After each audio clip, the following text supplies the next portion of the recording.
Der Aufbau der Hana-Kirmes ist schon fast abgeschlossen. Weite Teile der Innenstadt sind bereits gesperrt. Die meisten Stände und Karussells sind aufgebaut. Die Schausteller verleihen der Stadt Hahn eine außergewöhnliche Ehrung. Aus Hahn, René Rabenschlag. Direkt am Riesenrad wird hier noch geschraubt und gehämmert. Die Gondeln müssen auf das Rad gehoben werden und natürlich festgeschraubt und kontrolliert werden. Die meisten der 18 Karussells stehen schon komplett fertig da. An einem Karussell, am Breakdance, da gibt es gleich eine Besonderheit, denn die Schausteller ehren die Hahner Kirmes mit einer Sondergondel, mit einem Aufdruck der Stadt Hahn.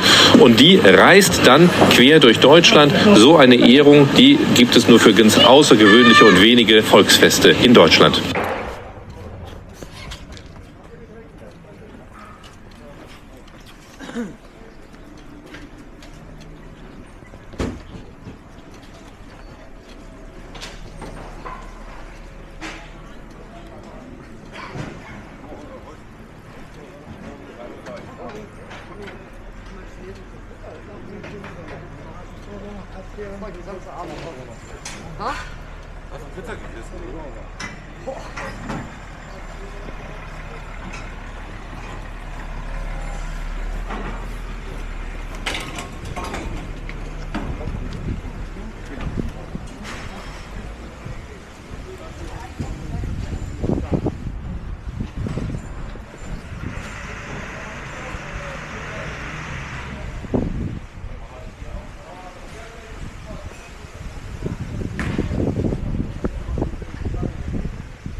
Dieses Denkverhalten hier.